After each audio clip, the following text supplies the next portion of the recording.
Hi, I'm Doc Owen with Action Figure Times.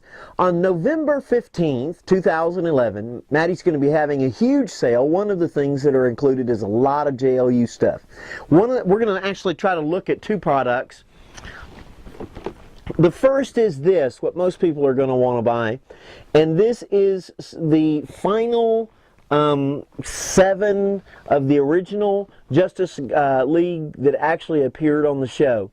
Not all the other guys that they've added in, but these guys were actually the card-carrying members of the JLU. Toy Guru, Bill Beneke worked very, very hard to get these things made, and so this is kind of the completion of what they were going to purchase. So we're going to be taking a look at this today, and then hopefully, time permitting, we're going to be able to look at one of the other 3 packs that's also available and talk about the sale a little bit. Now, in this 7-pack, you can see you've got Gypsy, Creeper, you've got Johnny Thunder's T-Bolt, Thunderbolt, and then Johnny Thunder himself, Crimson Avenger, Speedy, and Dr. Mid-Nite. Now, as you can see, there's a lot of the JSA, Justice Society's figures here. Now, packaging's very, very nice. You can see across the bottom. You can see how they put the original 7 kind of across there. And then you've got a couple extras right along there. Got a couple extras right along here. Now, it's actually got packaging all the way around. Well, of course, it has packaging. It's actually got photos all the way around of the different people that have appeared in the JLU. Now, I forget exactly how many it is. I think it's 100 and something that are actually different characters. Now, you can go through there, find your favorite characters. This tells a little bit about the Justice League of America, which is kind of unusual since it was Justice League Unlimited. One thing I do not know, though, is on this package, we see the samurai here, and then we kind of have like an odd drawn-in face, and then we've got this guy. And I don't know who that is, and I don't have that figure. If he was made, he's got to be. I have all of the officially released Justice League, and I don't remember the guy. I mean, I could be wrong, but when you get yours, or when there's actually on aftimes.com, we'll actually have a close-up shot of this, and maybe you can tell me who he is. But let's go ahead and get these guys open. You know, this is kind of bittersweet. I wish I was actually hoping that somehow there would be some way to save the JLU, but it doesn't look like that's going to happen. So, no, of course, I have heard some scuttlebutt recently that there might be some exciting JLU news, but honestly, I think that that's more of what they were going to do with the sale. But we'll talk about it as we go along. All right.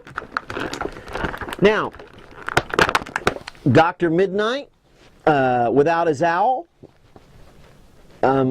decent paint job. I do not like the color of his goggles. I don't really like that very much. I think the brown paint could have been a little bit different, just from the perspective of just to highlight it a little bit more. But I'm sure that Jay Garrick and Alan Scott and Ted Wildcat will be able to, I think they're going to enjoy having him around, so that'll be good that he's out. Now, the cape, I think they did do a good job putting the little moon right there on his cape. All in all, it's a very nice figure. I don't remember his ears coming through and his ears being green, so that's a little weird, but I may have just missed that in the comics, which is entirely possible. Okay, next we've got from the Justice League Detroit, or Birds of Prey, whichever one you want to go with, we have Gypsy. Most recently of the Birds of Prey, she's kind of been expanding her abilities. She can not just make herself invisible anymore or camouflage. She can actually make things in other people. That's kind of cool. But here she is. I have to say that for a final pack, they really nailed this face. This is probably one of the best looking female faces that they've done in the Justice League Unlimited series. Nice looking outfit, very simplistic. It's kind of a soft plastic cape. She's got this huge scarf around her head and lots of hair. But they actually did an excellent job on this face. She comes with a stand.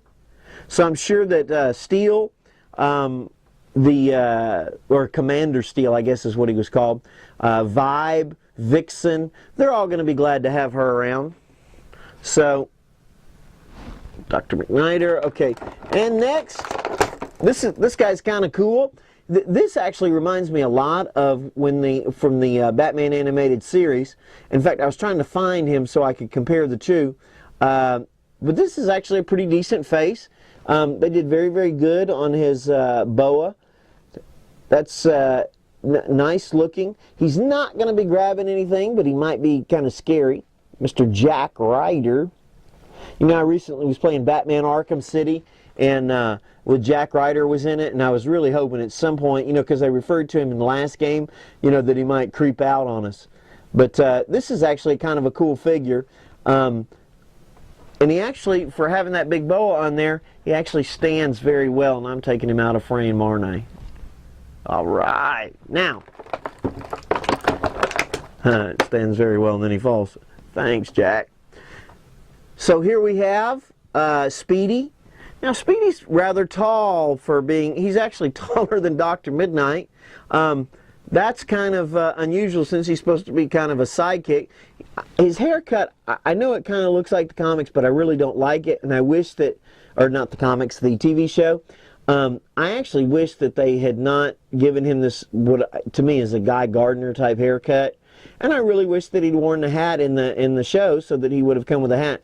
He's got the, looks to be just a complete parts use of the back of Green Arrow.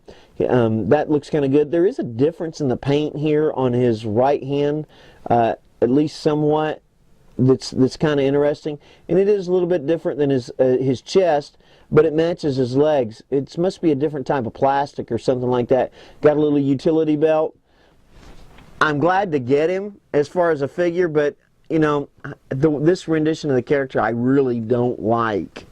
They don't really have much articulation. Now, these I was actually kind of excited about just to see.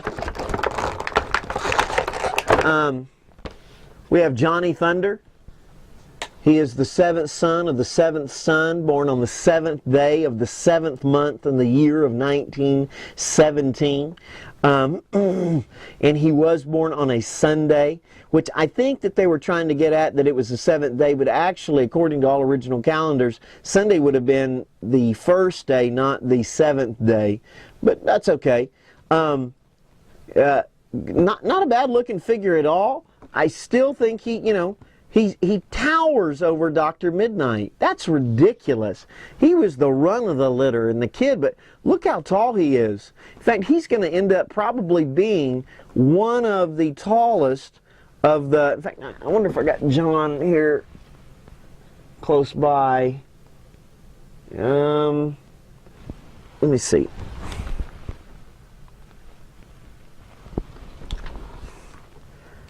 Yeah, he's just, now, Martian Manhunter's actually on a stand as well. Not a very big stand, but they're about the same size. I mean, Johnny Thunder is huge.